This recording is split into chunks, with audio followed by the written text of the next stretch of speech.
لله الذي هدانا لهذا وما كنا لنهتدي لولا أن هدانا الله أشهد أن لا إله إلا الله وأشهد أن محمد رسول الله صلى الله عليه وسلم. السلام عليكم ورحمة الله تعالى وبركاته.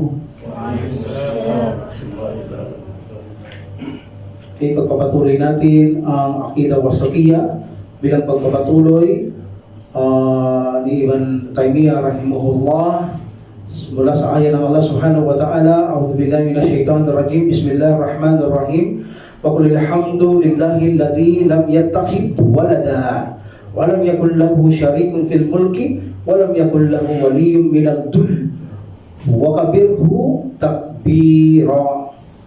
Ang sabi ng Allah Subhanahu wa Ta'ala, ang lahat ng pagpapasalamat at pagpuri ay para lamang sa Allah Subhanahu wa Ta'ala, at hindi siya nagkaroon ng anak, hindi siya nagkaanak o nagkaroon ng anumang supling, at sa kanya ay walang katambal sa kapamahalaan. Sa kanyang kaharian siya ay walang kapartner, walang katambal. Gayun din naman ang Allah Subhanahu wa Ta'ala ay hindi mababa upang magkaroon ng wali. Wali, meaning tagapagtagkilik, kaibigan, tagapagtaguyod, dakilain at dakilain ang Allah Subhanahu wa Ta'ala ng buong kadakilaan at pagpaparangal. Ang ayat na ito, sabi ng Allah Subhanahu wa Ta'ala, meaning kay Propeta Muhammad sallallahu alaihi wasallam. Kung ito ay specifically kay Propeta sallallahu alaihi wasallam, meaning sabihin mo Muhammad, so meaning ipinararating niyang directly sa mga tao. But after that, tayo ay tagasunod ng Propeta Muhammad sallallahu alaihi wasallam in generally, so sasabihin din natin ito kung paano ikinobey ito ng Propeta sallallahu alaihi wasallam mula sa Allah Subhanahu wa Ta'ala sa atin. So anong sabi ng Allah Subhanahu wa Ta'ala? Qul alhamdulillah. Ang lahat ng pagpupuri, pagsasalamat ay tinapik ko na ito, no need to repeat. Lahat ng natatapik ko, no need to repeat. Natapik ko na ito, umpisa pa lamang ng aklat pagkatapos ng Bismillahirrahmanirrahim. Alhamdulillahilladzi arsala rasulahu bil huda wa dinil haqqi liyudhhirahu 'ala ad-dini kullihi walau karihal kafirun. Ayat ko na rin yan. So no need to repeat what's the alhamdulillah means, no? So okay. And then Allah Subhanahu wa Ta'ala said, at ang Allah Subhanahu wa Ta'ala ay hindi siya nagkaroon ng anak. Okay, siya ay hindi nagkaanak o nagkaroon ng anumang supling. This is a attributes ng Allah. Pag sinabing attributes, katangian ito ng Allah Subhanahu wa Ta'ala, but not name. Ito'y katangian niya na siya ay nagne-negation na mayroon siyang anak. Ninenegate niya na may anak siya, meaning itinatakwil niya na nagkaroon siyang anak, tulad ng paniniwala ng mga ibang pananampalataya na sinasabi nila na nakuno ang ama ay anak niya si Isa, si ganito, anak niya si Al-Ulat, Al-Manat, like that. So ano-ano ang iniugnay nilang anak bilang kanilang sinasamba. But ang Allah Subhanahu wa Ta'ala, sabi niya, siya ay hindi nagkaroon ng anak, hindi siya nagkaanak. Why? Unang-unang maraming defekto kapag ang isang sinasamba ay mayroong anak. Like for example, kapag ang Allah Subhanahu wa Ta'ala ay nagkaroon ng anak, meaning may kamukha ang Allah. May katulad ng Allah Subhanahu wa Ta'ala. Sino? Ang kanyang anak. At ang kanyang anak ay magiging Diyos din ito. So meaning magiging dalawa ang Diyos, sapagkat ang isang Diyos kapag nagkaanak, ang kanyang anak ay Diyos din at makapangyarihan din dahil magmamana ito sa kanyang ama. So meaning magkakaroon ng katulad ang Allah Subhanahu wa Ta'ala. At kapag nagkaroon ng anak ang Allah Subhanahu wa Ta'ala, meaning katulad siya ng tao, nangangailangan siya ng kalinga, mangangailangan siya ng tulong sa kanyang anak. Tulad ng tao, kapag tumanda siya, magkakaroon ng pagkalinga at pagtulong sa kanyang anak. So lilitaw na gano'n ng Allah Subhanahu wa Ta'ala dahil nagkaroon siya ng anak. At pangatlo, lilitaw ng Allah Subhanahu wa Ta'ala kung saan siya ay katulad lamang ng mga nilikha. Bakit? Dahil nagkaroon siya ng anak, katulad ng mga nilikha, mayroon din silang anak. So lilitaw na maaaring ang Allah Subhanahu wa Ta'ala ay may pinagmulan. Dahil lahat ng ama, lilitaw pang ama dito, ang Allah Subhanahu wa Ta'ala, Dahil lahat ng ama at mayroong mga anak ay mayroong pinagmulan, mayroong angkan. Meaning lilitaw din ang Allah subhanahu wa ta'ala na hindi siya ang pinagmulan ng lahat ng bagay. May posibilidad na may lolo siya, may posibilidad na may lola siya, may tatay din siya, may nanay din siya, dahil nagkaroon siya ng anak.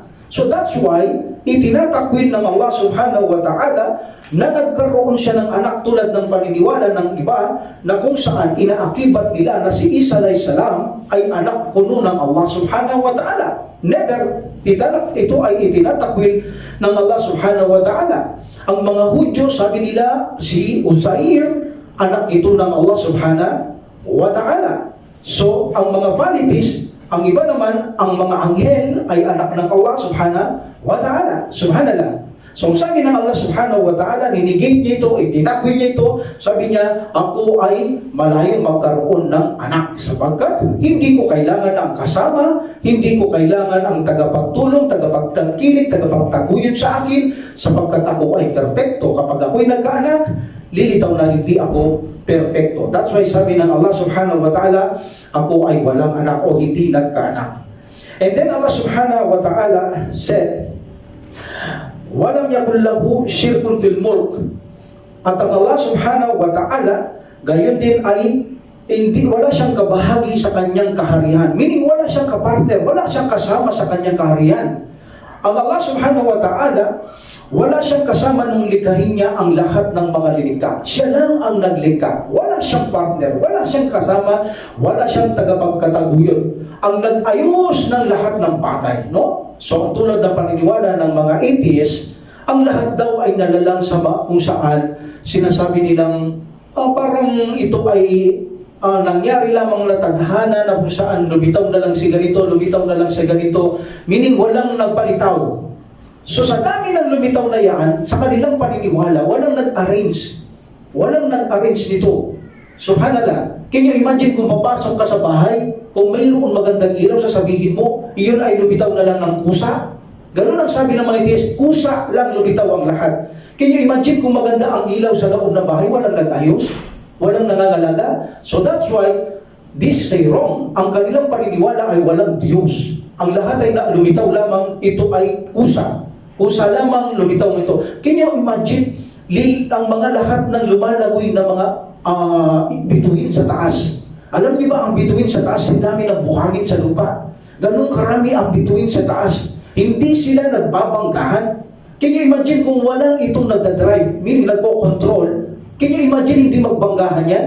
Eh kung ang mga aeroplano sa itaas, na napakaluwag ng daan ay nagbabanggahan pa, o mga sasakyan, o mga barko, yan pa kaya sa dami ng buhangin ng mga bituin na hindi magbabanggahan kung walang nagmamanipula o nagko-control. So dito, ang lahat ng yan na linikha, naka-arrange yan. May in measure, itinakda ng Allah subhanahu wa ta'ala, sukat na sukat, sa tamang sukat, itinakda ng subhanahu wa ta'ala, wala siyang kabahagi, wala siyang kasama. Sabi ng Allah, wala akong kasama sa aking kaharian. Meaning, kahit na ang aking pagmamanipula, pagkukontrol sa aking mga lilikha, wala akong kasama. Ako lang mag-isa. Itinatakwil ng Allah subhanahu wa ta'ala na mayroon pang ibang Diyos. Meaning, mayroon pang ibang nagtakda, mayroon pang ibang naglikha, mayroon pang ibang nag-arrange ng lahat ng bagay, mayroon pang ibang nagkukontrol. Meaning, walang Diyos. Ako lang, sabi ng Allah subhanahu wa ta'ala, ang lahat ng ipinapartner sa akin, wala. So, itinatakwil ng Allah subhanahu wa ta'ala by saying, at ako ay walang kabahagi sa aking kaharian. Meaning, nag-iisa lang ako. Walang nilikha na maaaring lumapit sa akin. Walang nilikha na maaaring pumaligid sa akin. Palagi akong mataas sa aking mga lilikha. At wala akong kapantay, wala akong kasama sa aking kaharian. That's why ang Allah subhanahu wa ta'ala, walang pwedeng pumunta sa kanyang itaas. In Sudratul Muntaha, yung Sudratul Muntaha, yung puno na yun, hanggang doon lang sa ilalim. Ang Propeta sallallahu alaihi wasallam ang nakalampas ng tanging bukod sa Sudratul Muntaha. That's why nakita niya ang nakatalukbong ang Allah. Walang pwedeng lumampas doon. Ang lahat na nagsisimula sa Sudratul Muntaha sa taas at aakyat hanggang banda rin ng Sudratul Muntaha. That's why sabi niya Jibril alayhis salam, sabi niya, Rasulullah, o sugo ng Allah, hindi na ako pwedeng umakyat yan. Ikaw lang ang ilalaw ng Allah subhanahu wa ta'ala. Tanging ikaw lang na ilalaw ang makakaakyat sa Sudratul Muntaha. So napakalinaw na Allah subhanahu wa ta'ala above siya sa creation. Wala akong kasama. Linikha kong lahat. Minamanipula ko.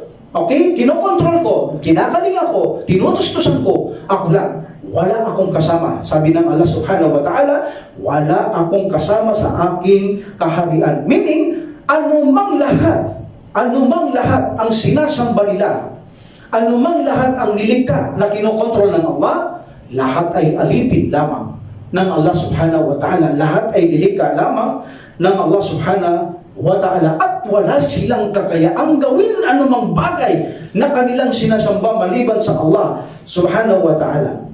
Allah subhanahu wa ta'ala said, "Qul id'u alladhina za'amtum min dunillah la yamlikuna mithqala darratin fi samawati wala fil ard." Sabi ng Allah subhanahu wa ta'ala, tawagin ninyo yung mga tinatambal niyong Diyos, meaning yung mga sinasamba ng tao. Challenge, tawagin ninyo sila. Okay, pwede natin sabihin sa kanila ito. Tawagin ninyo ang inyong mga sinasamba.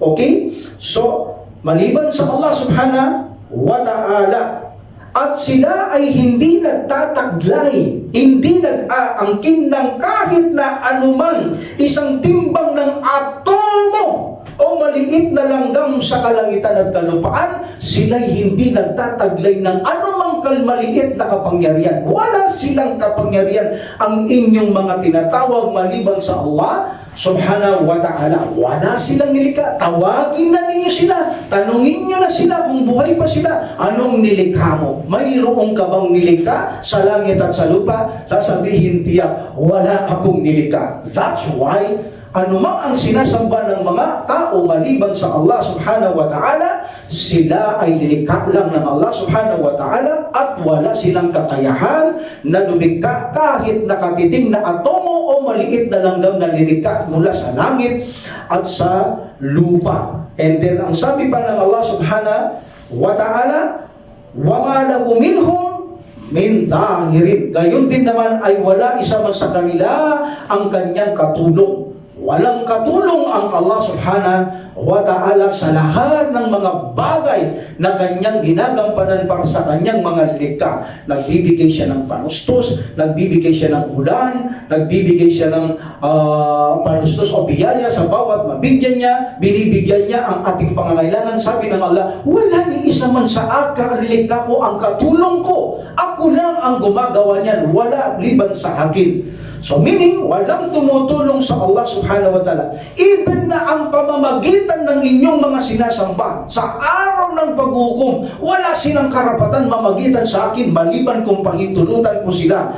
Wala tanfa'u syafa'atu indahu illa liman adina Allah. At ang pamamagitan ng inyong mga tinatawag na itinatambal sa akin, wala silang karapatang mamagitan sa inyo. Meaning, mamagitan ka sa Allah sa araw ng paghukom, mamagitan ka sa Allah, sinamba ka namin para sa Allah. Sasabihin ng Allah, walang karapatang mamagitan yan. Kung pahihintulutan ko, magkakaroon. Ngunit kung hindi ko pahihintulutan, hindi ito mamamagitan sa inyo. So meaning pati ang pamamagitan ng kanilang mga sinasamba ay hindi makapapamagitan ito sa Allah subhanahu wa ta'ala. Ang lahat ng ito ay nakadepende sa paniniwala ng mga hindi mananampalataya. That's why sabi ng Allah subhanahu wa ta'ala, walam yakul lahu syarikun fil mulk, at ako ay walang kapartner kasama sa aking kaharian.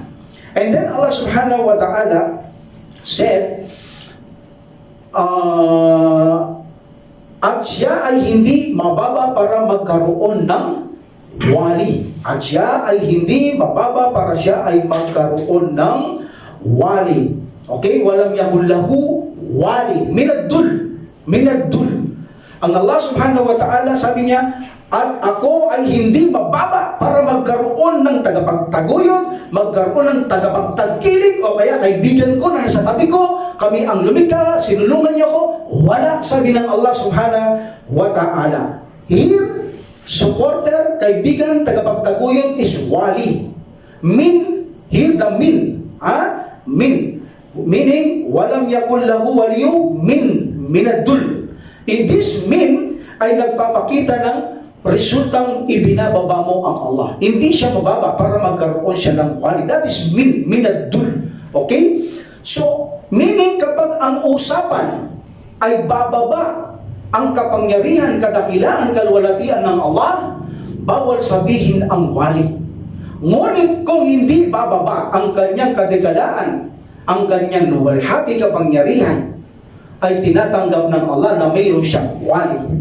Tayo ay mga wali ng Allah. Ba't hindi sa sitwasyong ibinababa natin ang kanyang kapangyarihan o ibinabantay natin ang sarili? No. Hindi katulad ng mga paniniwala ng iba na kung saan ipinapantay o itinataas nila ng higit pa kay Allah subhanahu wa ta'ala ang kanilang sinasamba bilang kanilang mga wali or wali kuno ng Allah subhanahu wa ta'ala para bumaba ang sitwasyon ng Allah subhanahu wa ta'ala. Gawin, parang nilikha na lamang ang Allah, magkaroon ng anak ang Allah subhanahu wa ta'ala. Okay, so binababa nila ang Allah subhanahu wa ta'ala tulad ng mga nilikha. But in the case na hindi naman binababa ang kapangyarihan ng Allah subhanahu wa ta'ala, ang kalwalatian, kadakilaan, yes, mismo ang Allah subhanahu wa ta'ala, itinuturing niya tayong kaibigan. Hindi niya tayo tinuturing na tayo tagapagtaguyod din ng Allah, taga-suporta tayo ng reliyon ng Allah. Yes, you can say, but in this dunya, but hindi tayo binababa natin ng Allah na taga-suporta tayong lumikha. No. Hindi natin sasabihin yun. Ito ay pagpapababa sa kanyang kapangyarihan, kadakilaan, kalwalatian. Tayo ay sumusuporta sa kanyang reliyon dahil mismo siya, sinabi niya na sumuporta tayo sa kanyang reliyon. Yes, ya ayyuhalladhina amanu kunu ansarallah. O kayong mananampalataya, maging tagatulong kayo ng Allah, meaning sa kanyang reliyon. Okay, that's why tagatulong tayo ng Allah sa reliyon. Kaya wali tayo ng Allah subhanahu wa ta'ala, kaibigan tayo ng Allah subhanahu wa ta'ala. Allah subhanahu wa ta'ala said, Allah inna awliya Allah. See, ang sabi ng Allah subhanahu wa ta'ala, walang alinlangan, no doubt, katotohanan, ang awliya ng Allah. So, sino tinutukoy ng Allah? Tayong mga Muslim. And then, la khawfun alayhim, wala hum yahzanun. Wala kayong dapat ipangamba, wala kayong dapat ikatakot. So, meaning ang mga Muslim ito, in this dunya at sa kabilang buhay, kapag sinamba mo Allah subhanahu wa ta'ala, dahil kaibigan tayo ng Allah subhanahu wa ta'ala, tumulong tayo sa landas ng Allah subhanahu wa ta'ala, kapag kayo namatay o ang inyong iniwan, wala kayong dapat pangambahan at wala kayong dapat ikatakot sa inyong datatnan sa kabilang buhay. Meaning, tinukoy ng Allah subhanahu wa ta'ala na ang mga Muslim ay wali ng Allah. But hindi sa kaparaanang ibababa natin ang kadakilaan at kulwalatian ng Allah subhanahu wa ta'ala. And then in another hadith, sinabi ng Allah subhanahu wa ta'ala, hadith Qudsi, ang sino mang magpakita ng buot sa aking awliya, okay, or wali, meaning kaibigan, ihayag nyo sa kanya ang gera o laban ko sa kanya. Meaning, ihayag mo sa taong yan. Kapag ang isang tao, halimbawa, ang hindi mananampalataya, ang isang hindi mananampalataya ay nagpapakita ng buot at galit sa isang Muslim, nakikipaglaban sa isang Muslim, at tayo'y wali ng Allah. Sabi ng Allah, ipahayag mo sa kanya, ako ang kalaban ng tao niya, dahil wali tayo ng Allah subhanahu wa ta'ala. So in two case, kapag ang usapan ay wali na hindi ibinababa ang kapangyarihan, kadakilaan at luwalhati ng Allah subhanahu wa ta'ala, ginagamit natin ang wali. Kaibigan tayo ng Allah at kaibigan din natin ng Allah subhanahu wa ta'ala. That's why ang Allah subhanahu wa ta'ala ay nag-utos na ang mga Muslim ay maging magkaibigan, dahil ang lahat ng Muslim ay alipin ng Allah ay magkakaibigan, at lahat ng hindi Muslim huwag niyong ituring na kaibigan sapagkat sila'y kaaway ng Allah subhanahu wa ta'ala. Hindi ito wali ng Allah, enemy ng Allah. That's why tayong Muslim, hindi natin ito kaibigan, enemy din natin sila sapagkat sila ay kaaway ng Allah subhanahu wa ta'ala. And then Allah subhanahu wa ta'ala, He said, وَكَبِّرْهُ تَكْبِيرًا, at dakilain ninyo ang Allah subhanahu wa ta'ala ng buong pagdakila at pagpaparangal. Meaning sa ating mismong mga dila at kaluluwa, tayo ay buong pusong naniniwala na ang Allah subhanahu wa ta'ala ay higit na dakila sa lahat ng mga dinadakila ng mga hindi mananampalataya. Yes, mayroon silang dinadakila. Dinadakila nila ang kanilang mga sinasamba. But tayong Muslim, sabi ng Allah subhanahu wa ta'ala, at dakilain ninyo, meaning siya ang Allah subhanahu wa ta'ala, nang may buong pagdakila at pagpaparangal. Buong puso natin tinatanggap na walang dakila maliban sa Allah subhanahu wa ta'ala. That's why when you say in salah or takbir, Allahu Akbaru, Allahu Akbaru, Akbaru is the pattern of Ismu Tafdil. This Ismu Tafdil, ito ay meaning ang Allah ay higit na pinakadakila. If you say ang Allah ay higit na pinakadakila, Allahu Akbar, meaning walang higit na dakila kay Allah. That's why we Muslim, we will testify every time na tayo'y magsala, we say Allahu Akbar. Bawat gagalaw tayo, meaning this is a higher na pagdakila sa Allah subhanahu wa ta'ala, higher magnificent to Allah subhanahu wa ta'ala. So tinatakbir natin Allahu Akbar. Ang Allah ay pinakadakila, meaning lahat ng dinadakila ng tao, wala yan. Ang Allah lamang ang pinakadakila.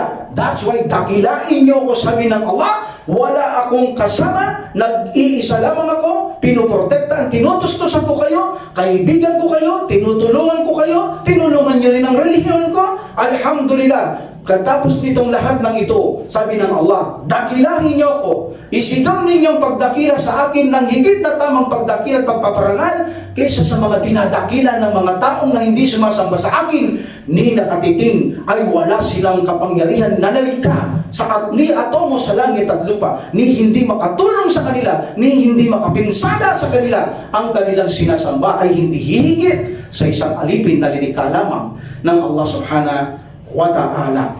So yan ang sabi ng Allah subhanahu wa ta'ala. Anong pakinabang natin sa ayat na ipinaintindi, ipinaabot sa atin ng Allah subhanahu wa ta'ala na siya ang may kakayahan sa isa lamang na nagsasarili, na hindi niya kailangan ang anumang katulong, tagapagtaguyod, kaibigan pagdating sa pangangalaga sa kanyang mga linikha. So in this situation, mga kapatid ko sa pananampalataya, purihin natin ang Allah subhanahu wa ta'ala at ipinakita niya rito na siya ay ganap na perpekto at wala siyang gawain hindi perpekto sa kanyang nilikha. Walang kasiraan sa kanyang katangian at mga pangalan. Siya ang pinaka-perpekto. That's why dakilain niyo ako, sabi ng Allah subhanahu wa ta'ala. Meaning gustong-gusto ng Allah na siya ay dinadakila. That's why we say almost sasabihin natin, lalo yung Ramadan, lalo na kapag ito ay sasabihin natin Idul Fitr, Idul Adha, palagi yung paglubog ng araw, bukas Idul Fitr, Idul Adha, makirin yung mga tao, Allahu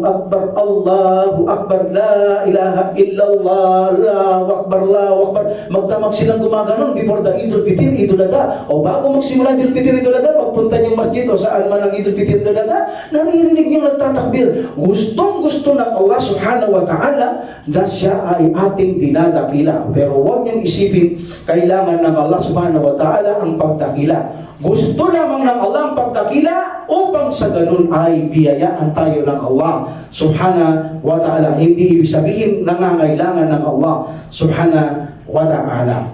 And then, wa qawluhu yusabbihu lillahi ma fis samawati wa ma fil ard lahu mulku wa lahul hamdu wa huwa ala kulli syai'in qadir. At anuman ang nasa kalangitan, masyaallah ang mga ayat, anuman ang nasa kalangitan, sabi ng Allah subhanahu wa ta'ala, at anuman ang nasa kalupaan, ang lahat ay lumuluwalhati sa akin. Lahat ay lumuluwalhati sa akin ng pagpuri at ako ang may kakayaang gawin ang lahat ng bagay. Kapag sinabing yusabbihu, mayroon itong dalawang sitwasyon. Ang unang sitwasyon, from the sabbaha, maaaring tayo ang nagsabi. Okay? Kapag tayo ang nagsasabi, ito ay utos ng Allah subhanahu wa ta'ala. That's why we say subhanallah, subhanallah, subhanallah. This is a negation ng Allah. Attributes negation ito. Why? Kapag sinabing subhanallah, itinatakwil ito ang magkamali ang Allah. Meaning, hindi magkakagawang imperfection ng Allah. Hindi makakagawang may depekto ang Allah. Perfect ang Allah. Kapag sinabi mong subhanallah, ang Allah kailanman subhanahu wa ta'ala hindi magkakamali. That's why the glorification subhanallah o sabbaha, this is a attributes negation ng Allah. Ininigate niya na siya ay magkakamali. Hindi siya magkakamali. Now in ourselves, kapag tayo ay nagsasabi ng subhanallah because of the command. Like example, Allah subhanahu wa ta'ala said, litu'minu billahi wa rasulihi وتعزوه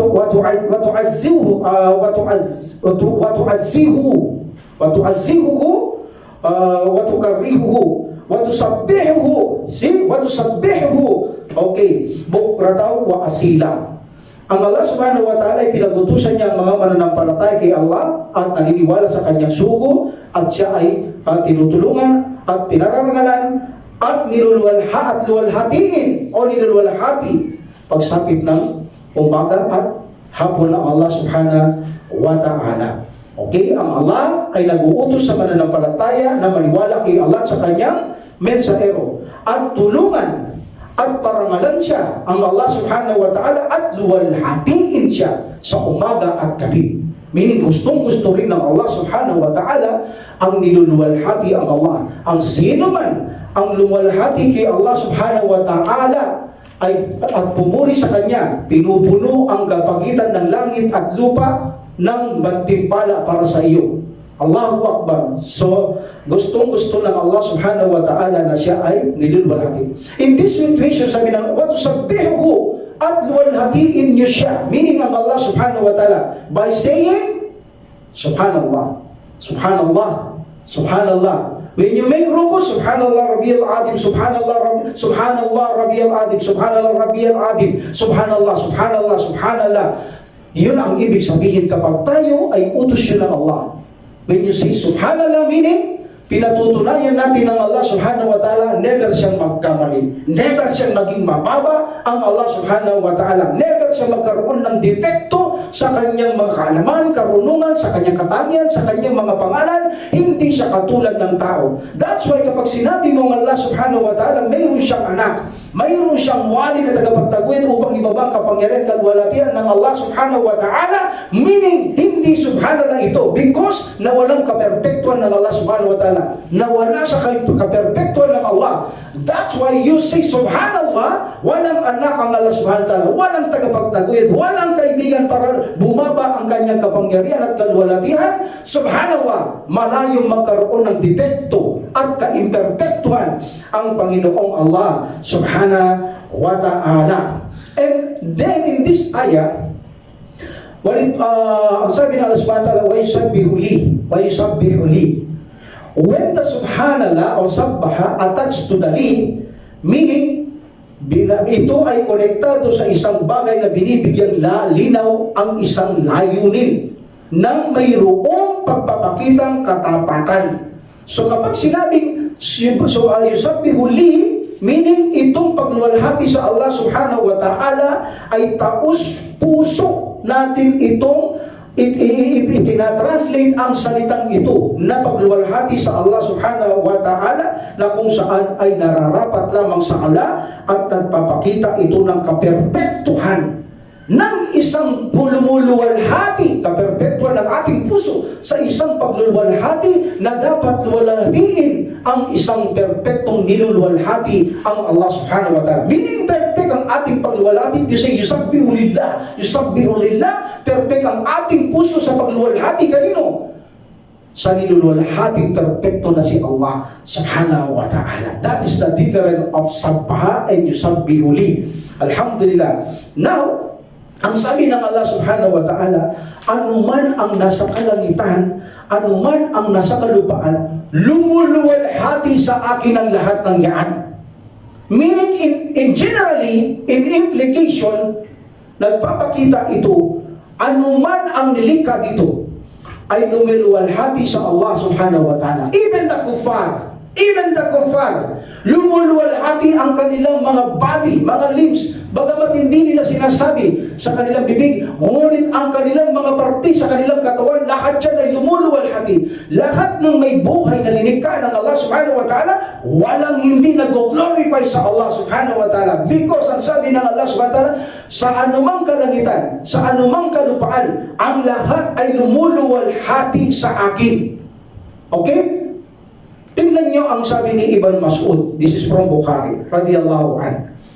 Nung kumakain kami, sabi niya, narinig namin ang glorification ng pagkain. Siya nakita nyo, Because this is a creation from Allah. May buhay yan. Abang kumakain sila, yung pagkain nila, narinig nila, na lumuluwalhati sa Allah subhanahu wa ta'ala. Iyan pa kayang kamay ng kufar? Iyan pa kayang paa ng kufar ang hindi kayang lumuluwalhati sa Allah subhanahu wa ta'ala? Even lang ang ating mga anino, kayang umakyat, kayang sumujud sa Allah subhanahu wa ta'ala, tumayo, yumuko at sumujud. Makikita mo ang implikasyon kahit na ang mga kufar, by the lips, sumusuko sa Allah subhanahu wa ta'ala. They glorify Allah subhanahu wa ta'ala. Walang hindi nag-glorify sa Allah subhanahu wa ta'ala. Even the frog, sabi ng Prophet sallallahu alaihi wasallam, huwag niyong patayin ng mga palaka sapagkat sila ay dumadakila at lumalawalhati sa Allah subhanahu wa ta'ala.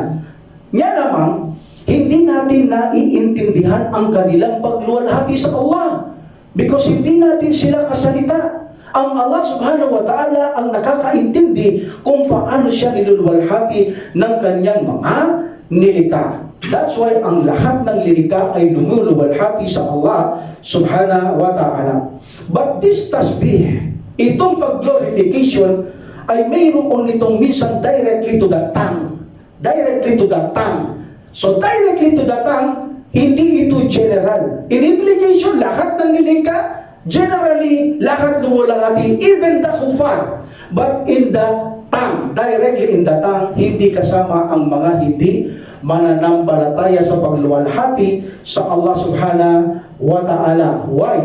Sapagkat sila ay nagbibigay ng katambal sa Allah subhanahu wa ta'ala at ang kanilang ginulwalhati ay yaong kanilang mga sinasamba directly to the tongue. What is the dalil? Subhanallah amma yusrikun. Luwalhati sa Allah sa lahat ng mga itinatambal ninyo sa Allah. Meaning pati ang pagtambal ay pagluwalhati sa kanilang mga sinasamba. That's why mas luwalhati sa Allah. Luwalhati sa Allah sa anumang inyong niluluwalhati maliban sa Allah. That is a directly to the tongue.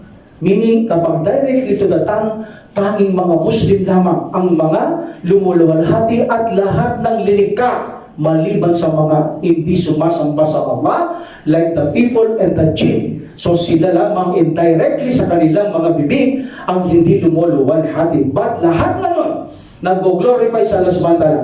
But in generally implication, lahat lumuluwalhati sa Allah subhanahu wa ta'ala. So meaning, kapag sinabing pagluwalhati sa Allah subhanahu wa ta'ala, kailanman ay hindi magkakamali ang Panginoong Allah subhanahu wa ta'ala. He is always perfect.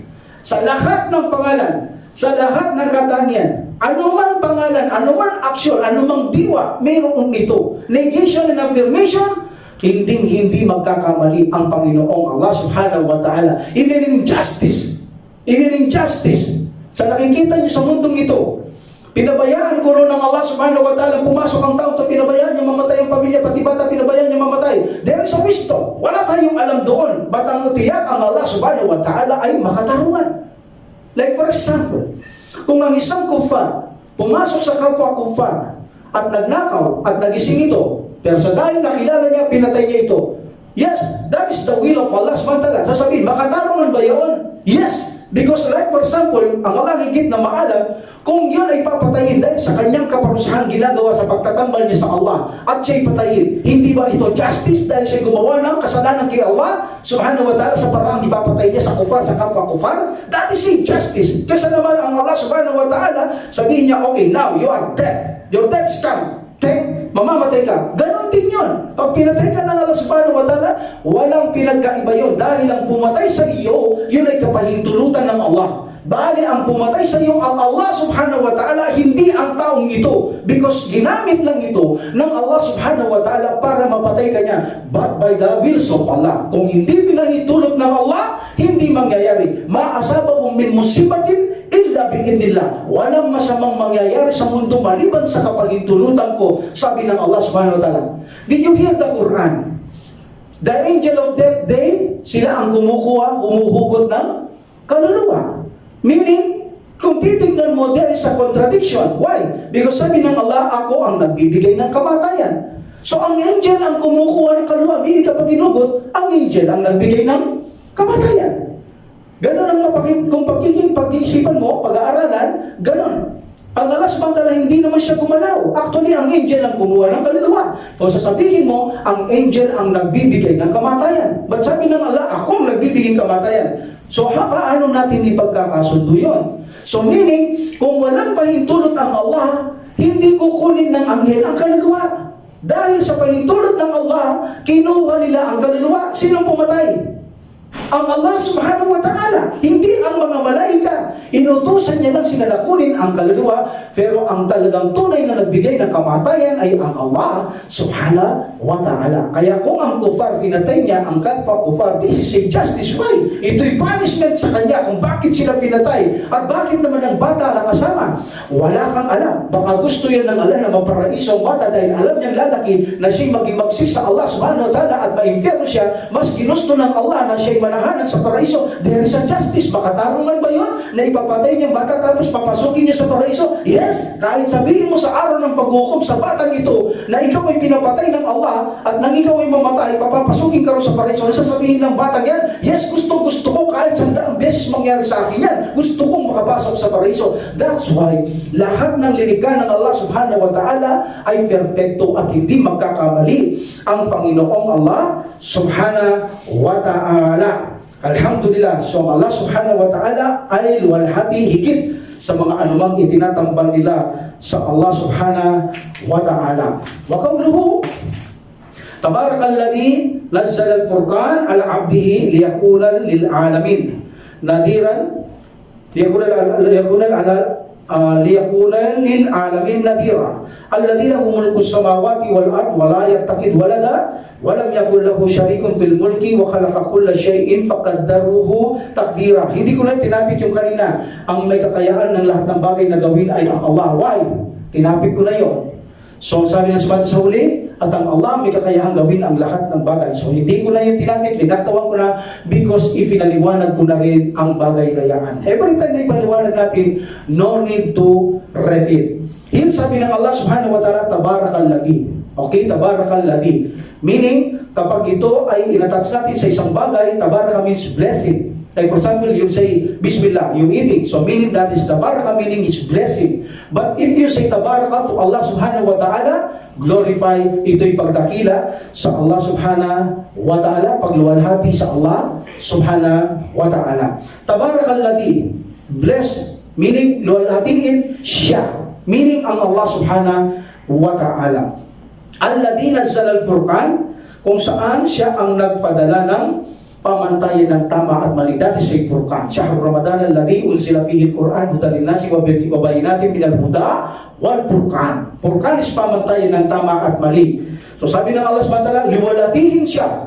Tabarakalladzi, liwalatihin siya na nagpadala ng Furqan sa kanyang alipin, abdihi, ala abdihi, kay Prophet sallallahu alaihi wasallam, liyakuna lil alamin nadira, nang sa ganon ay mapaalalahanan niya ang buong sangkatauhan at pasama na ang mga jin, dinikha ng Allah subhanahu wa ta'ala.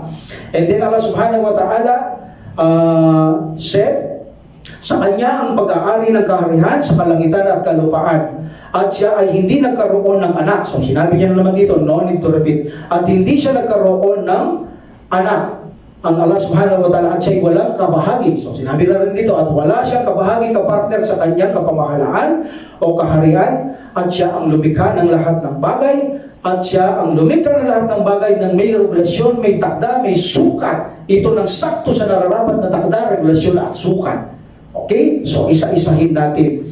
Ang Allah subhanahu wa ta'ala ay nagsabi, blessed is He, dakilain, luwalatihin siya. So, makita nyo, gusto talaga ng Allah na dinadakila, niluluwalhati. Mismo ang kanyang sarili, dinakila niya rito. Siya ang nagdakila sa kanyang sarili. Tabarakalladzi, luwalhati sa kanya. Meaning kay Allah subhanahu wa ta'ala. That's why kung gusto ng Allah subhanahu wa ta'ala ang pagdakila at gusto ng Allah subhanahu wa ta'ala pagluwalhati, of course, lalo natin gagawin ito dahil gusto ng Allah subhanahu wa ta'ala. Kaya ang laki ng mga reward niya. Sabi niyo, subhanallah, subhanallah, subhanallah, ang laki ng reward, subhanallah, subhanallah, ang laking biyaya ito sa Allah subhanahu wa ta'ala. Why? Dahil gustong-gusto ng Allah subhanahu wa ta'ala nilulwalhati at dinadakila ang Allah subhanahu wa ta'ala. Meaning, sinilwalhati natin, meaning hindi siya nagkakamali. Siyang tagapagbiyaya sa atin. Dinadakila natin siya, higit siyang lahat, dakila sa lahat ng iniugnay na katambal kay Allah subhanahu wa ta'ala.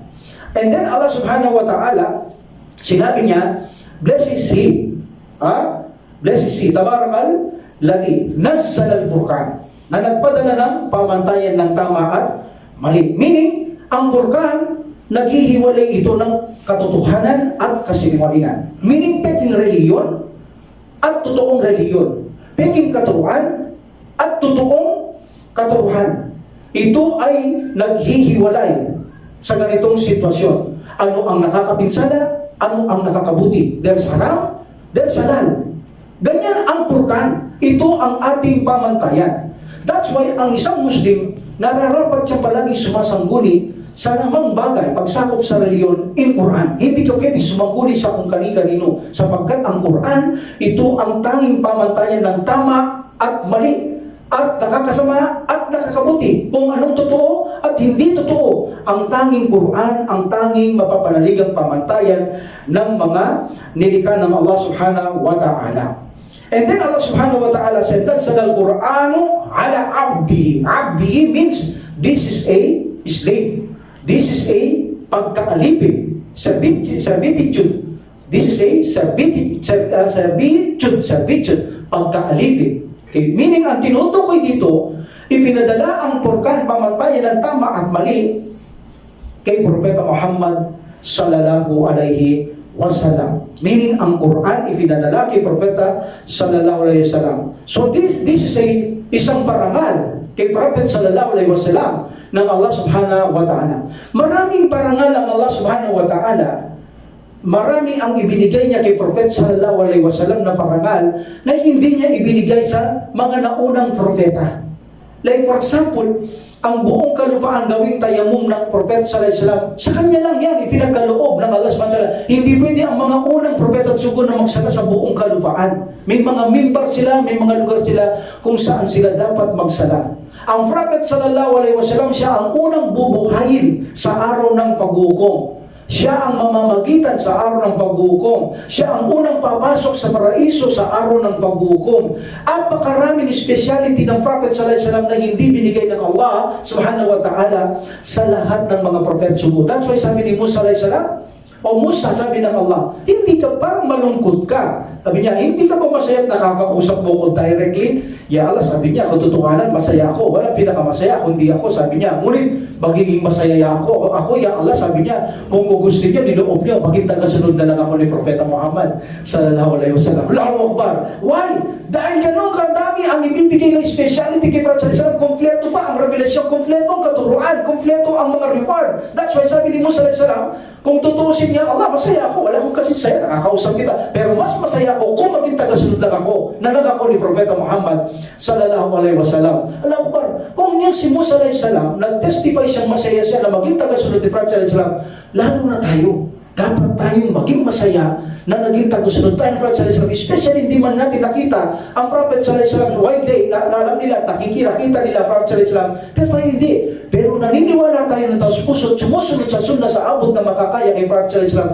Dapat tayong maging masaya sapagkat mismo si Musa alaihi salam, mas masaya siya lalo higit kaysa nakakausap niya ng Allah subhanahu wa ta'ala na maging tagasunod siya ni Propeta Muhammad sallallahu alaihi wasallam. Can you imagine complete revelation ng dala niya? Ang banal na Quran, ito ay isang parangal kay Prophet sallallahu alaihi wasallam. Ipinadala ang Quran hindi lang sa kanyang nasyon, hindi sa kanyang bayan, ipinadala sa buong mundo, pati sa mga jinn, kompletong revelasyon, speciality, napakataas na rango na ibinigay ng Allah subhanahu wa ta'ala kay Prophet sallallahu alaihi wasallam. So ang tinutukoy niya dito, ipinadala ko ang Quran sa aking alipin. Instead na alipin, kahit na alipin, ang binanggit ng subhanahu special na alipin ito. Hindi katulad na pagka-alipin natin kay Allah subhanahu wa ta'ala, malaking speciality kay Prophet sallallahu alaihi wasallam. Ang tinutukoy sa Quran na ibinadala namin ng Furqan sa aming alipin, meaning ang Propeta Muhammad sallallahu alaihi wasallam. Itong pagpapadalang Quran kay Prophet sallallahu alaihi wasallam, ito ay isang rangal kay Prophet sallallahu alaihi wasallam. Even ng Allah subhanahu wa ta'ala, like for example, sabi niya, alhamdulillahilladzi anzala ala abdihil kitaba.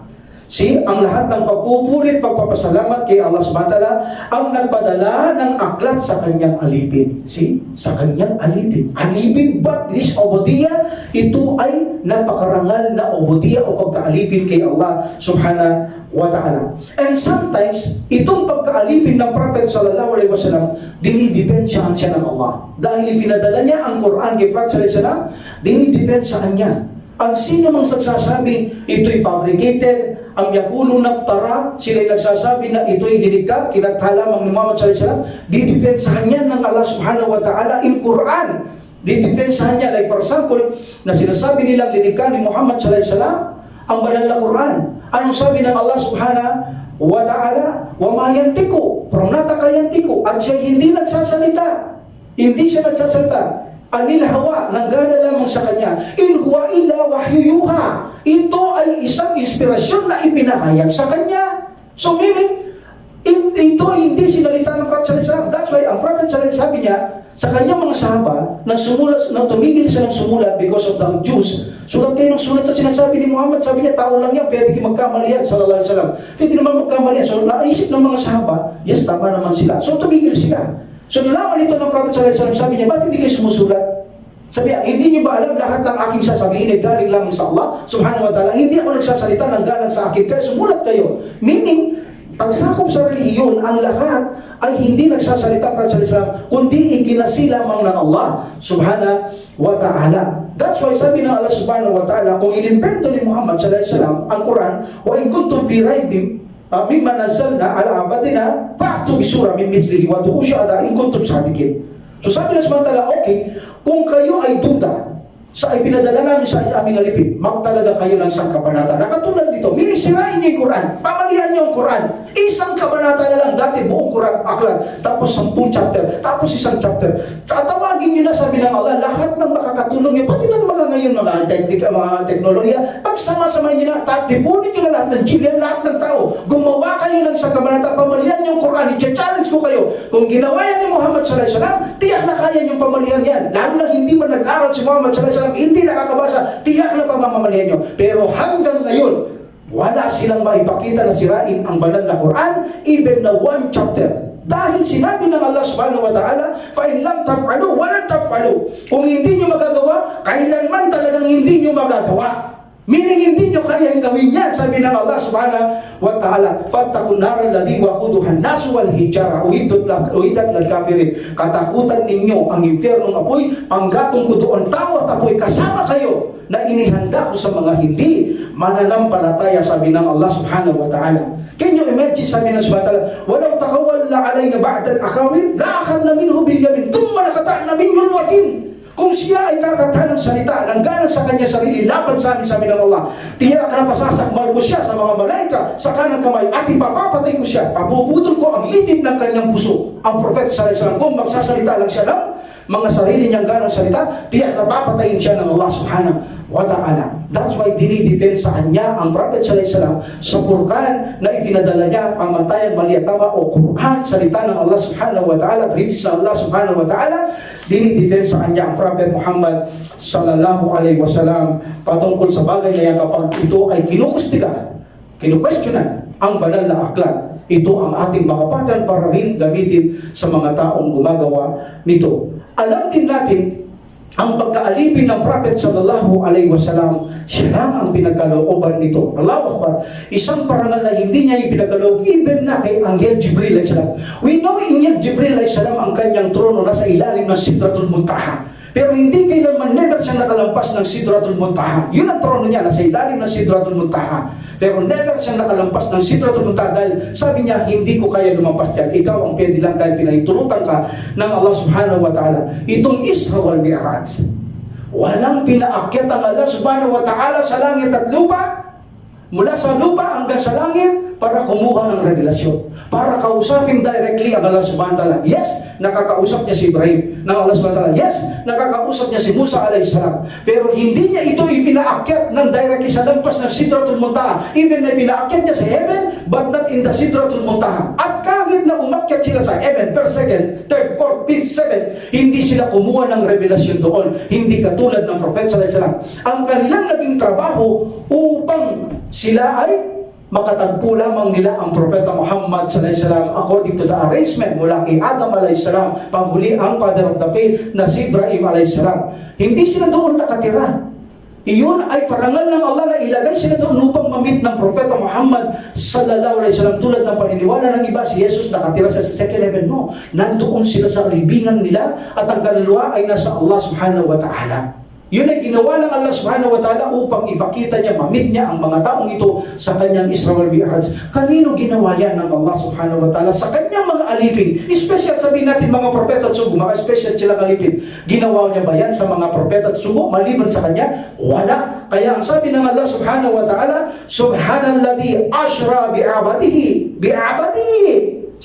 Luwalatiin ng Allah subhanahu wa ta'ala na kung saan asra bi'abadihi, bi'abdihi, meaning laylan minal masjidil haram, kung saan siya ay nag-isra mula sa Masjid Haram, then Jerusalem, after Salah, inilagay na ng Allah ang hagdanan mula sa paraiso. Remember, hindi si Burak ang kasama niya sa pag-akyat, itinali niya lang si Burak sa labas, bumaba ang isang hagdanan mula sa paraiso, at bawat hagdanan, ito ay may dalawang anghel na nakaupo at puno ng diamante at mga perlas, etc., at umakyat sila ni Jibril alayhisalam doon sa itaas ng kalangitan. Ganun umakyat ang Prophet sallallahu alaihi wasallam, sa kanya ito ibinagay. So napaka-special na pagkaalipin ang tinutukoy dito ng Allah subhanahu wa ta'ala kay Propeta Muhammad sallallahu alaihi wasallam. Now, itong alipin na ito, lahat tayo ay alipin ng Allah. Ba meron nga lang special. Pero lahat ng linikha ng Allah subhanahu wa ta'ala, sila ay alipin lamang ng Allah subhanahu wa ta'ala. But minsan ang mga tao ay ayaw magpaalipin sa kanilang tunay na pagkalika. Instead na magpaalipin sa Allah, nagpapaalipin sila sa kanyang mga pagnanasa at kay Satanas sa kanilang mga kaluluwang nagnanasa ng mga malalaswat pagnanasa, mga mali na pagnanasa. Kaya sabi ni Ibnul Qayyim rahimahullah, sabi niya, tumakas sila sa pagkaalipin na kung saan sila nilikha ng Allah. Meaning, alipin tayo lahat ng Allah. Tumakas sila, sabi niya, at sila ay dumanas ng pagpapaalipin sa kanilang sarili at kay Shaitan. So meaning, itong mga alipin ng Allah subhanahu wa ta'ala ay nagpaalipin sila sa kanilang kaluluwa at kay Satanas dahil sinusunod nila ang kanilang mga sariling gusto, hindi ang gusto ng Allah subhanahu wa ta'ala. That's why sabi ng Allah subhanahu wa ta'ala, Afara'ayta man ittakada ilahu hawa. Sabi ng Allah subhanahu wa ta'ala, napagmasdan mo ba siya na sinusunod niya ang sarili niyang gusto, ayaw niya magpailipin, ayaw niya sumunod sa akin bilang kanyang Diyos. Sabi ng Allah subhanahu wa ta'ala, iyon ang kanyang Diyos. Nagpapaalipin siya sa kanyang lahat ng gusto o kay Satanas kung anong gusto niya, yun ang kanyang Diyos. Sabi ng Allah subhanahu wa ta'ala. And then Allah subhanahu wa ta'ala said, liyakuna lil alamin nadira, min magpapahayag siya, magbababala siya, magbibigay ng magandang balita, magbibigay siya ng mga parusa o mga gantimpala sa Eterno Paraiso sa lahat ng lilikha. Alamin, there's no singular in alamin. Alamun, plural to plural. Meron ganyan sa grammar, plural na, may plural pa. Walang singular because alamuna or alamun, ito'y lahat ng mga lilikha. That's why in this situation, kapag mayroong pang lumitaw na ibang propeta at sugo, sila ay hindi totoo. Kanino pa sila magpapahayag? Sino pa ang papahayagan nila?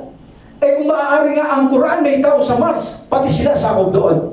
Because lahat ng tao, jinn, sakop sa Quran. Even na ang tao manirahan sa Mars, in Pluto, in Jupiter, kahit magpunta sila dyan, kung sila'y tao, sakop ng Quran. Ngayon, kung mayroong pang propeta at sugo, sinong pahahayagan niya, Abel? Wala. Anong aklat na ipahahayagan niya sa kanya? Wala. That's why sabi ng Prophet sallallahu alaihi wasallam, after me, there is no prophet after me. Yung mga nagpanggap ng mga propeta, patayin ninyo. Meron nagbalik, meron pinatay, meron nagpakatuwid na nagbalik. So sila ay mga propetang bulaan. That's why lahat ng mga nag-claim ngayon na mayroong propeta, may sugo, Manalo, hindi totoo yan. Why?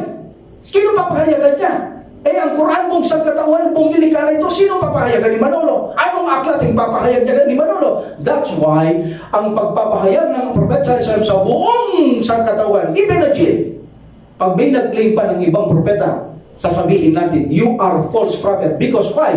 Anong ipahayag mo? Ang Quran ay buong sangkatawan na, pati ng jinn, kasama na sa buong sa banal na Quran para ito ay manampalataya at manalig sa banal na Quran. Alhamdulillah. So, and Allah subhanahu wa ta'ala, sabi niya, ang kapamahalaan o kaharian sa kalangitan at kalupaan ay pag-aari ko. Meaning, this is president, na ipaliwanag na natin, no need to repeat. At ganun din, ang Allah subhanahu wa ta'ala, hindi siya nagkaanak. Meaning, ipinaliwanag na natin ito, no need to repeat. But this attribute is negation. Sabi ng Allah, siya ay walang anak. Hindi siya nagkaroon ng anak ang Allah subhanahu wa ta'ala. That is the negation attributes ng Allah subhanahu wa ta'ala. Then Allah subhanahu wa ta'ala said,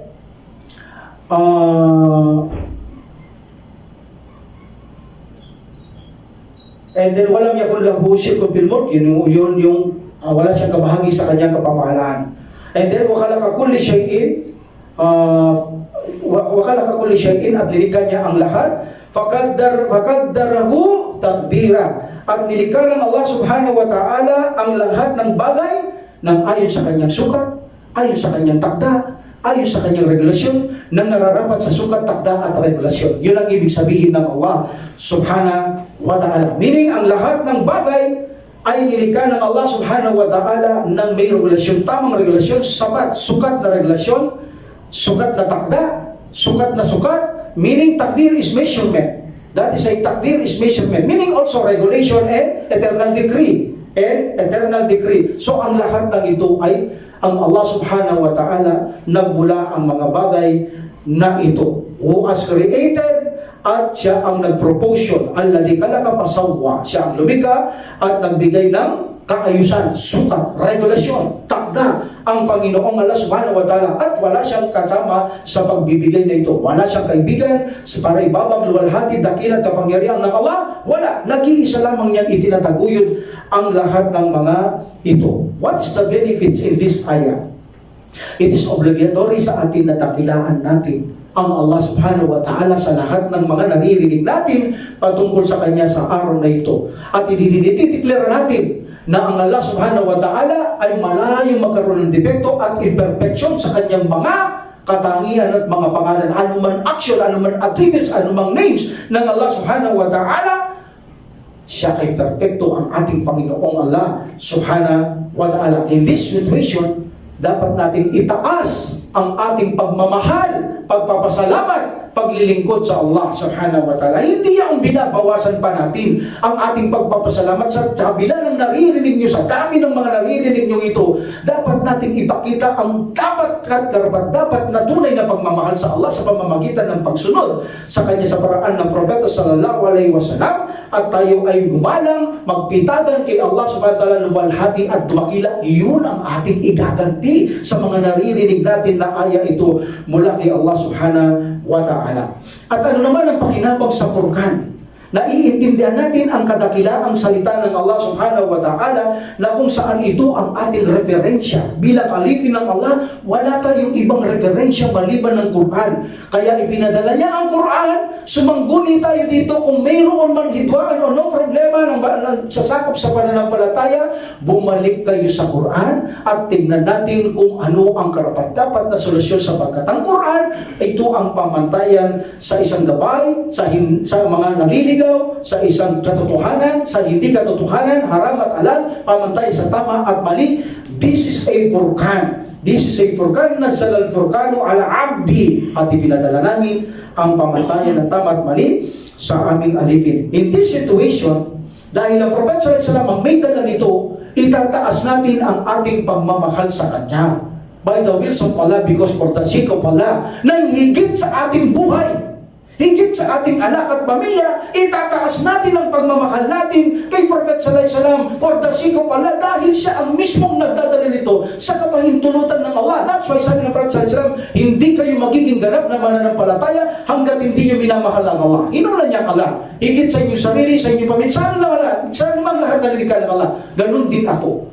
Pagkatapos ni Allah, ako naman, meaning iangat niyo rin ako, meaning ng higit sa inyong sarili, higit sa inyong pamilya at mga anak, dahil siya ang nagdadala nito by the wills of Allah sa mga kapahayagang ito. Siya ang nagmalasakit sa atin by the wills of Allah. So itinaas natin ang pagmamahal ng hindi kapantay sa pagmamahalan natin ang Propeta sallallahu alaihi wasallam. Mahal natin siyang higit sa lahat ng bagay sa lilikha ng Allah subhanahu wa ta'ala, maging sa ating sarili, for the sake of Allah subhanahu wa ta'ala. Iyon ang ipakikita naman natin sa pagdala ng Allah ng Prophet sallallahu alaihi wasallam sa kapahayagan ng Allah subhanahu wa ta'ala. So now, ganun din bilang pagpapahalaga sa salita ng Allah, kung ipinahayag ito ng Prophet sallallahu alaihi wasallam, ipinahahayag din natin ang banal na Quran at tumutulong tayo sa landas ng Allah subhanahu wa ta'ala. And remember, ang Prophet sallallahu alaihi wasallam, ipinadala siya rito from alamin, meaning wala ng propeta. Tanda ito ng wala ng propetang darating pagkatapos ng Prophet sallallahu alaihi wasallam, because siya ay isinugo na sa buong santinakpan ang Propeta Muhammad sallallahu alaihi wasallam. Mattakadallahu min walidin wa ma kana ma'ahu min ilah. Idan ladahaba kullul ilahin bima khalaqa wa la'ala ba'duhum 'ala ba'd. Subhanallah amma yasifun. Alimul ghaibi wa shahadati fata'ala amma yushrikun. Si Allah subhanahu wa ta'ala ay hindi nag-aangkin ng anumang anak. Ay huwag natin sasabihin ng Allah subhanahu wa ta'ala ay mayroong anak. Even na in metaphoric, dapat natin iwasan na ang Allah subhanahu wa ta'ala. We know in metaphoric form, metaphoric words, kapag sinabing anak, minamahal ka niya.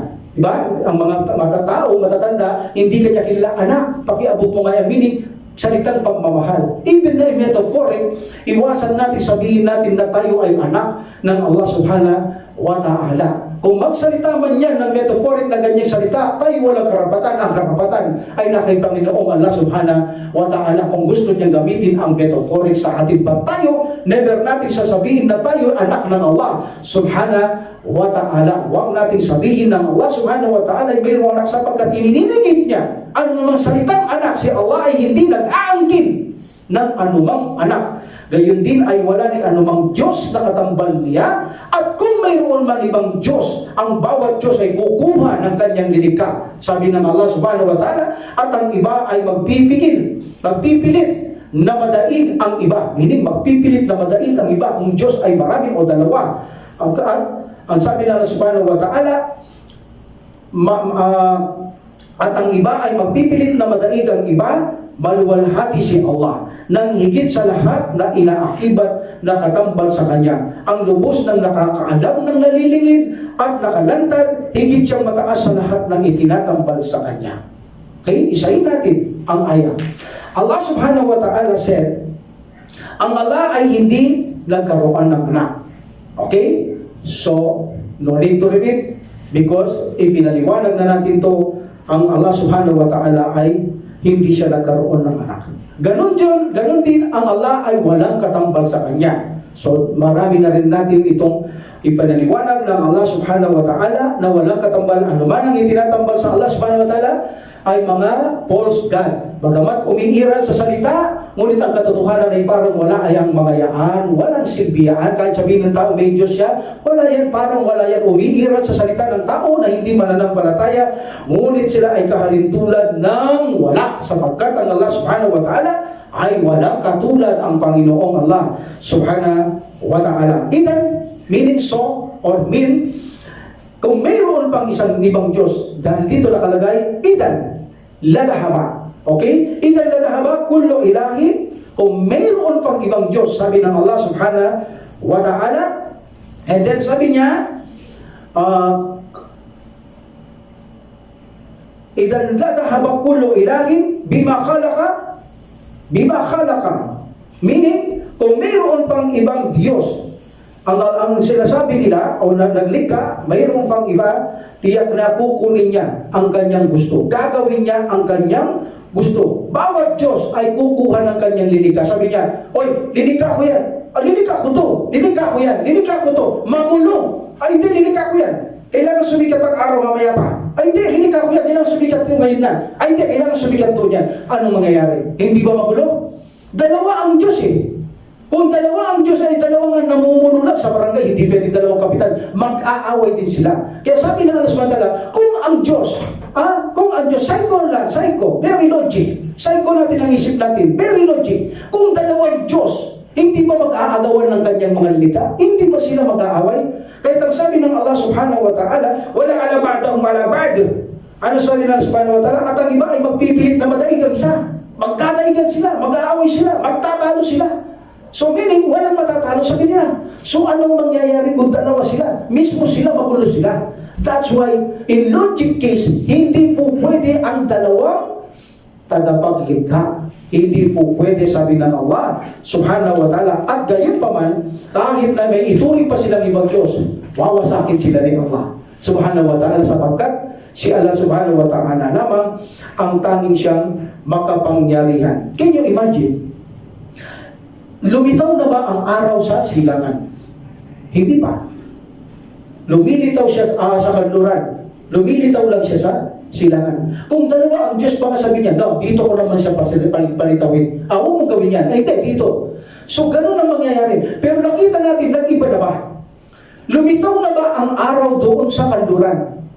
Hindi pa. Mangyayari lang yan on the day of malapit na the day of resurrection. Hindi pa. So meaning kung hindi ito lumilitaw doon o kahit saan-saan, meaning isa lang ang nagpapaniobra, na nagpapahintulot na lumitaw ka rito at lumubog ka rito. Very logic. Kung dalawa sila, mag-iiba-iba ang panahon. Mag-iiba-iba palitaw. Pero makikita natin sa tagal ng panahon, palaging same ang panahon. Meaning, isa lang ang nagpapakilos dito at walang iba kundi ang Allah subhanahu wa ta'ala ang tanging nagpapakilos ng lahat ng bagay ng kanyang mga nilikha. Ang Allah subhanahu wa ta'ala. That's why sabi ng Allah, luwalhati o higit na maluwalhati ang Allah sa lahat ng mga itinatambal o inuugnay na katambal ng Allah subhanahu wa ta'ala sa pagsamba. Sabi ng Allah subhanahu wa ta'ala, subhanallah, sabi niya, amma yasifun. And then alimul ghaibi wa shahada fata'ala amma yusrikun.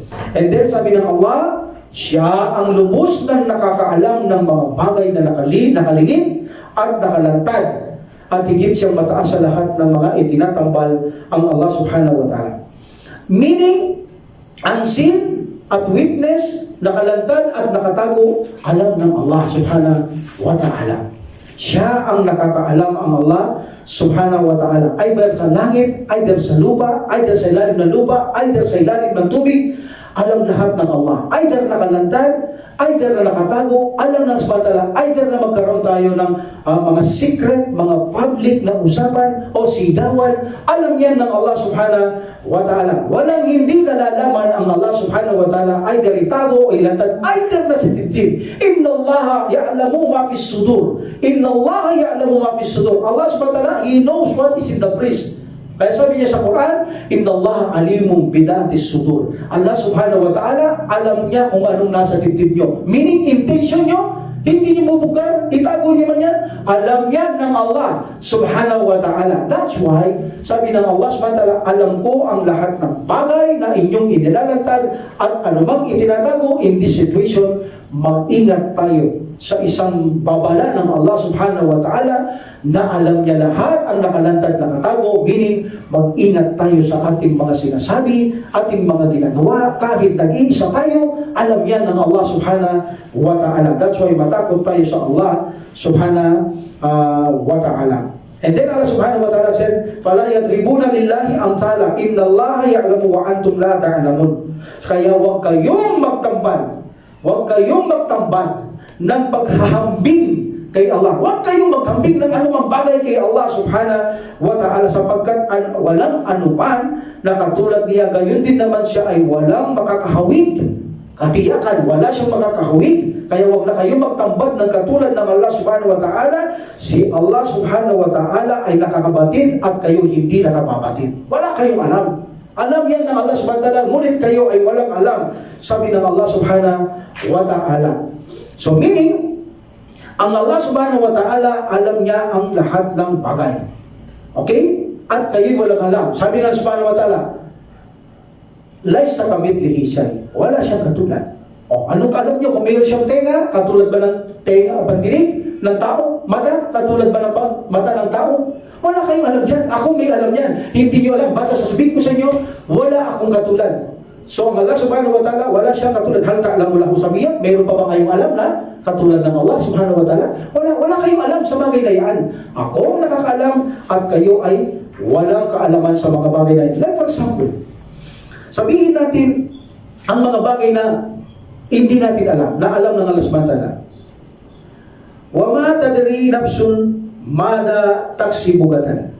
Ano sabi ng Allah subhanahu wa ta'ala? Walang kaluluwa ang nakakaalam kung ano ang aanihin niya sa kinabukasan. Sino may alam? Challenge lang Allah. Okay, paliliwanag ko sa inyo. Meaning, sabi ng Allah subhanahu wa ta'ala, ako nakakaalam, wala kayong alam. Binibigyan ko lang kayo ng kaalaman. Wama utito billah kanina. Binigyan ko lang kayo kaalaman, kaltiting lamang. Ako nakakaalam, wala kayong alam. Kung di ko lang kayo bigyan kaalaman, inspirasyon o revelasyon, wala kayong alam. Kahit na mata ko, hindi nyo alam. Kung di ko sinabi sa kay Prophet sallallahu alaihi wasallam Quran, na may mata ko, may kamay ko, may mukha, wala kayong alam. Ngunit binigyan ko kayo ng kaalaman sa bagay na yan. Ngunit sa pagdating na kamukha, katulad paghahambing, huwag nyo na akong ihambing. Wala akong katulad, wala akong kahawig sa aking mga nilikha. Kayo walang alam, ako lang ang nakakaalam. Now, sabi ng Allah subhanahu wa ta'ala, I challenge you. Sinong nakakaalam bukas o anong mangyayari sa inyo? Wala. Pero ang Allah subhanahu wa ta'ala, alam niya kung ilang dahon ang babagsak bukas, alam niya ilan ang mamamatay bukas, alam niya ilan ang maglalakbay bukas, alam niya ilan magkakasakit bukas, alam niya saan lugar mamamatay ang mga tao, alam niya kung anong mga saktong oras mamamatay ang mga tao, alam niya lahat yan. Ganyan ang Allah subhanahu wa ta'ala. Okay, another challenge na matagal nang pinag-aaralan ng mga tao up to now, bigong-bigo silang pag-aaralan ang kaluluwa ng tao. Yes, the soul of the people, this is an elements of life. Ito ang elemento ng ating buhay. Pero pinag-aaralan nila ang kaluluwa up to now. Ano sabi ng Allah subhanahu wa ta'ala? Wa yas'alunaka 'anil ruh. Tinatanong ka lang Muhammad tungkol sa kaluluwa. Ano sabi ng subhanahu wa ta'ala? Qulir ruh min amri rabbi. Sabihin mo, ang kaluluwa ay naki Allah subhanahu wa ta'ala lamang ang mga bagay niya. Walang nakakaalam yan. Si Allah subhanahu wa ta'ala lang ang nakakaalam. So sabi ng Allah, ako nakakaalam, kayo ay walang kaalaman. Now, paano natin ipagkakasundo ang sinabi ng Allah subhanahu wa ta'ala, inallaha ya'lamu wa antum la ta'lamun. Ang Allah nakakaalam, wala kayo alam. In another, fala taj'alullahi andada wa antum ta'lamun. Huwag kayo magtambal kay Allah, gayong alam ninyo na ito ay hindi kayo dapat magtambal. Kayo alam ninyo. So paano natin sasabihin? Sabi ng Allah, wala tayong alam. Ngayon sabi niya, may alam. In this answer, the answer in this situation, ang Allah subhanahu wa ta'ala, kapag nag-reveal siya, may alam ka, wala. Natural, may alam ka. Kapag sinabi ng Allah subhanahu wa ta'ala, like for example, Ya ayuhan nasu budu, Rabbukum alladhi khalaqakum walladhina min qablikum la'allakum tattaqun. Alladhi ja'ala lakumul arda firasyan was samaa'a binaa wa anzala minas samaa'i fa akhraja bihi minas samarati rizqan lakum. Fala taj'alu lillahi wa andada wa antum ta'lamun. Ano sabi ng Allah? Ako naglikha ng lupa. Lupa bilang inyong himlayan. Ako naglikha ng langit bilang inyong silungan. Okay? Now, kaya may knowledge ka na. At huwag kang magtatambal ngayon sa akin dahil ako naglikha. Gayong alam mo na. Meaning, kapag may revelation, you have a knowledge. Kapag walang revelation, mayroon akong mata, mayroon akong kamay, wala akong katulad. Now, itatanong mo pa kung anong klaseng kamay at mata, pandinig ang mayroon ng Allah subhanahu wa ta'ala? Hindi na. Bakit? Walang revelation. Wala kang alam dyan. Wala kang alam dyan dahil walang revelation. Every time na walang revelation, wala kang alam. Ang Allah nakakaalam. Every time na may revelation, may alam ka dahil binigyan kang impormasyon ng Allah subhanahu wa ta'ala. Yun ang ibig sabihin ng dalawang ayat. Huwag kang magtambal kay Allah, gayong alam mo. Pero ang isa, ang Allah nakakaalam, wala kang alam. Meaning kapag walang revelation, huwag mong ibilit na alam mo ito. Huwag kang magbigay ng mga kapares o pagtatambad ng kahalintulad ng Allah subhanahu wa ta'ala sapagkat tayo ay walang alam sa bagay na ito. And the last ayah, ituloy na natin ang last ayah. Qul innama harrama rabbi fawahisha ma dhahara minha wa ma batanal ism wal bagya bighayril haqq wa an tusriku billahi ma lam yunzil bihi sultana wa an taqulu lillahi ma la ta'lamun. Ipagbadya katotohanan ang mga bagay na ipinagbabawal ng inyong Panginoon ay ang fahisha. Okay? Kahimat ito ay ginagawa ng lantad at lingid. Kahit na ginagawang lantad at lingid, bawal ang fahisha. Okay? And then mga kasalanan. at walang katarungang pang-aapi ang pag-akibat ng pagtatambal na pagsamba kay Allah.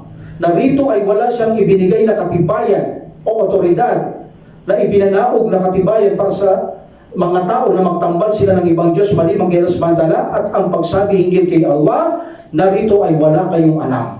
Huwag kayong magsabi ng wala kayong alam kay Allah subhanahu wa ta'ala. Masyaallah ang ayat. Number 1, Allah subhanahu wa ta'ala said to Prophet sallallahu alaihi wasallam, kul, sabi niya, ginawang haram sa inyo. Meaning kasi may naghahalal. No, huwag niyo sabihin ang halal ay haram. Haram is haram, halal is halal. Dapat sabi ng Allah subhanahu wa ta'ala, ginawa lamang haram sa inyo. Number 1, sabi ng Allah subhanahu wa ta'ala, ano ang number 1 na sinabi ng Allah subhanahu wa ta'ala? Pawahisha. Pawahisha. This pawahisha is plural of fahisha. Ito ay yung mahahalay at malalaswang gawa. Lahat ng malalaswang gawa, mahahalay, bawal. Meaning zina, either fornication, either adultery, or homosexuality. What is fornication? Dalaga, binata, nagko-contact. That's why sa Islam, bawal ang girlfriend, boyfriend, kasi mapupunta dyan. So may punishment yan, 100 lashes. If there's a witness, tapat na witness. That is a fornication. Mahahalay, malalaswa, that is haram. Also the adultery, may asawa, nakikiapid, stoned to death. And also, bakla to bakla. Matindi ito, ibagsak sa itaas na mataas na lugar, pagbagsak niya sa ibaba, at saka siya pagbabatuhin. Ganun ang parusa ng mga bakla to bakla, na may kinakasal ng mga walang gabay. Ikinakasal nila ng mga walang gabay. So meaning, itong malalaswa, mahalay, adultery, homosexuality, at saka fornication, this is a haram. That is the number 1 na sinabi ng Allah subhanahu wa ta'ala na ipinagbabawal niya sa atin ang mga haram.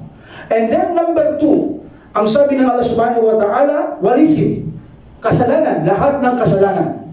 Meaning lahat ng kasalanan, bawal sa Islam. Anumang kasalanan na ibinawal sa Quran ng Prophet sallallahu alaihi wasallam, lahat ito bawal. Even na haram, halal, ay maharam na pagkain dahil ito ay kasalanan kapag ginamit mo, this is haram, this is a sin, this is a ism, this is a haram. Binabawal lahat ng uri ng kasalanan ng Allah subhanahu wa ta'ala sa ating pananampalataya. Al-bag, the bag is the oppression, pang-aapi. Pang-aapi. Walang dalawang klaseng pang-aapi. Dahil ang mga tao minsan, itinatranslate nila ang bag na may dalawang uri ng pang-aapi. No, lahat ng pang-aapi ay kawalang katarungan. Sabi ng Allah subhanahu wa ta'ala, lahat ng pang-aapi. What is the good? Sabi nila, what is the good oppression? Sabi nila, ang Muslim ko kasi kapatid yung kufar na yun, inaapi niya So ginawa ko, gumanti ko ako para sa kanya, inaapi ko sila. Sabi niya, good oppression. Subhanallah, walang good oppression sa Islam. Ang lahat ng pang-aapi, sabi ng Allah, ay kasalanan, ito'y kawalang katarungan. Then, anong sinabi ng Allah subhanahu wa ta'ala? Next, ipinagbawal niya. Ang mga mahahalay, malaswa, fahisha o pawahisha, ay dar na nakatago, nakalantad, sabi ng Allah. Even a masturbate, nakatago ka, bawal yan. Meaning, mahalay na gawain yan. Hindi ka pwedeng mag-masturbate na sarili mo. Nasa loob ka ng bahay mo, nag-isa ka. Even na nakatago, sabi ng Allah subhanahu wa ta'ala, haram. Even na manood ka ng malaswa, haram. Dahil mahahalay yan. Even na nag-isa ka, haram. Sabi ng Allah subhanahu wa ta'ala, nakalantad, nakatago ang malalaswang gawain, haram. Ang lahat ng kasalanan, haram. Lahat ng pang-aapi, sabi ng Allah subhanahu wa ta'ala, haram. So, ibinagbabawal ng Allah subhanahu wa ta'ala. And then Allah subhanahu wa ta'ala said, binagbabawal ko rin kayong magtambal. Magbigay ng katambal sa akin ng anumang uri ng pagsamba nang hindi ko kayo binigyang pahintulot. Meaning ang mga tao sumasamba maliban sa Allah, walang kapahintulutan yan. Walang propeta nagpahintulot na sumamba sila ng ibang sambahin maliban kay Allah subhanahu wa ta'ala. Wala. Walang ipibinigay na ganyang kapahintulutan ng Allah subhanahu wa ta'ala. Rather, sinabi niya, ang kawalang katarungan at kawalang kapasalamatan at kawalang kapatawaran ay ang magbigay kayo ng katambal sa akin. That's why, ipinagbabawal ng Allah subhanahu wa ta'ala ang pagbibigay katambal sa Allah subhanahu wa ta'ala. And the last na bawal, at huwag kayong magsalita laban sa akin ng hindi nyo alam. Yan, maselan nito. Kailangan kapag nagsalita tayo patungkol sa relihiyon ng Allah subhanahu wa ta'ala, even na kay Prophet sallallahu alaihi wasallam, even na sa mga sahaba, lalo na sa Allah subhanahu wa ta'ala, huwag na huwag kayong magsasalita sa akin, sabi ng Allah, na wala kayong alam. Mayroon akong mata, pero huwag kang magmalabis na sabihin mong mata ko ay katulad ng mata mo. Tapos parehas lang ang paningin natin, may hangganan din ako. Huwag mong sasabihin yan kung wala kang alam. Mayroon akong pandinig, huwag mong sasabihin kung wala kang alam. Ang sabi ng Allah subhanahu wa ta'ala. Meaning sa bagay na bawat wala tayong alam kay Allah subhanahu wa ta'ala, paano siya umakyat, paano siya bumababa, hindi natin alam. Huwag kayong magsasabi ng aking kapangyarihan, ang aking knowledge, ang aking rahma, ang aking angel ang bumababa. Kapag sinabi ko akong bumababa, ako mismo ang bumababa. Kung paano ako bumababa, wala kayong alam. Huwag niyo sabihin kung paano ako bumababa katulad ng pagbaba ninyo. Huwag niyo sabihin, wala kayong alam sa bagay na yan kung paano ako bumababa, paano ako umaakyat. Hindi katulad ng pagbaba ninyo ang pag-akyat ko, ang pagbaba ko at pag-akyat ninyo ang pag-akyat ko. Iba, wala akong katulad, sabi ng Allah subhanahu wa ta'ala. That's why huwag kayong magbigay ng interpretasyon nang wala kayong alam na magsabi kayo sa akin nang hindi nyo nalalaman, sabi ng Allah subhanahu wa ta'ala. Even in religion, this is in general. Huwag kayong magbibigay, dahil ang Quran, salita ng Allah, hindi kayong magbibigay ng mga anumang hatol ng wala kayong alam sa pananampalatayang Islam. Generally, huwag tayong magawa ng tahrim, takir sa mga pangalang katangian, even na sa aya ng banal na Quran ng Allah subhanahu wa ta'ala. Lilitaw kasi dito na ikaw ay nagpapatibay ng walang kaalaman laban sa Allah o kinokontra mo ang Allah subhanahu wa ta'ala kung ano ang ebidensya na mayroon ang Allah subhanahu wa ta'ala. So, alhamdulillah, meaning 5 ang pinagbawal ng Allah subhanahu wa ta'ala. What's number 1? Lahat ng mahahalay, nakatago man, nakalantad. Number 2, anong binawal ng Allah subhanahu wa ta'ala? Lahat ng kasalanan, binawal ng Allah subhanahu wa ta'ala. Number 3, kapag kasalanan, ibig na haram, kasalanan yan, ginawa mo, lahat ng kasalanan. Number 3, pang-aapi, ibig na sa iyong asawa, kabilang ang pang-aapi, kahit na sa iyong asawa, ikaw ay nakipagtalik sa iba. Adultery, walang kamalay-malay si lalaki na ikaw na babae nakikipagtalik. Dahil ito ay oppression, magbabayad si babae on the day of resurrection sa kanyang asawang lalaki. Ang unang hahatulan sa araw ng paghukom sa mga gawa. Sa mga gawa. Okay? Ang unang hahatulan ay sa mga gawa. At isa rin sa mga hahatulan sa araw ng paghukom ay ang unang hahatulan ay ang mga partner. Ang mag-asawa, hahatulan sila ng Allah para magbayad sila sa pang-api ng bawat mag-asawang ginawa nilang walang katarungan sa mga mag-asawa mag-partner. That's why kung si babae, adultery siya, sama siya sa ibang lalaki sa abroad o naka-abroad siya, ang lalaki walang kalam-alam, yun ay pang-aapi sa kanyang asawa at pagbabayaran niya ito sa araw ng paghukom sa kanyang mabuting gawa sa kanyang asawa, sabi ng Propeta Muhammad sallallahu alaihi wasallam. Ngunit ang lalaki na alam niyang gumagawa ang kanyang babae at okay lang sa kanya, hindi siya nasasaktan, ang lalaki ito hindi makakapasok sa paraiso, sabi ng Propeta sallallahu alaihi wasallam. This is a kukul. This is a kukul, meaning hindi siya makakapasok ang lalaki dahil hindi siya nasasaktan, tuwang-tuwa pa siya na nakikipagniig ang babae sa isang lalaki na kanyang asawa, siguro dahil sa kayamanan, sa salapi, para mabigyan siya, tuwang-tuwa pa siya, itinutustos niya, itinutulak niya ang babae. Itong lalaking ito ay hindi makakapasok sa paraiso, sabi ng Propeta Muhammad sallallahu alaihi wasallam. So in this situation, huwag tayong hahatol sa Allah subhanahu wa ta'ala nang wala tayong kaalaman. Huwag tayong hahatol sa Allah subhanahu wa ta'ala nang wala tayong kaalaman. Okay? Ang daming ay sa Quran, as far as I know, sa Suratul Maidah. Kung sino man ang umatol nang wala kayong kaalaman, kayo ay kafir, kayo ay mapagimagsik. Sabi na, zalimun, sabi ng Allah subhanahu wa ta'ala. In chapter 5, 44. Chapter 5, verse 44, chapter 5, verse 45, chapter 5, verse 7, makikita nyo dyan. Sino mang umatol nang hindi sa akin, meaning hindi ka sa Allah, sila ay kafir, sila ay pasig, sila ay mga zalimun, sabi ng Allah subhanahu wa ta'ala. That's why hindi tayo pwedeng umatol, lalo na kay Allah, nang wala tayong alam, sa kanyang reliyon na wala tayong kaalaman. Instead, sa reliyon, kailangan maingat tayo na humatol at pag-alam natin. Ngunit kapag duda tayo, hindi natin alam, you must say, hindi ko alam. I don't know. Mas proud tayo kapag sinabi natin hindi natin alam. Why?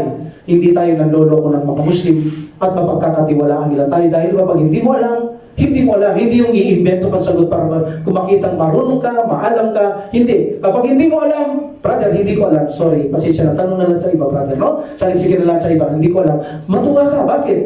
Hindi mo alam eh. At dahil sa sinabi mong hindi mo alam, malayo mong lokohin ang mga tao. Magtitiwala sila sa iyo. Ang tao yan mapagkakatiwala. Bakit? Kapag hindi niya alam, hindi niya alam. Hindi yan magmamagaling, hindi siya magmamarunong. That's why, maaasahan natin siya kapag tatanungin natin, kapag sasagot, alam niya. Kapag hindi niya alam, sasabihin niya, hindi niya alam. Ang taong ito ay mapagkakatiwalaan natin in this situation. Okay? So we will stop here. Alhamdulillah. Subhanakallahumma wa bihamdika asyhadu an la ilaha illa anta astaghfiruka wa atubu ilaik. Assalamualaikum warahmatullahi wabarakatuh. Jazakumullahu khair. Allahu Allahu Allahu Allah Allahu Allahu Allahu Allah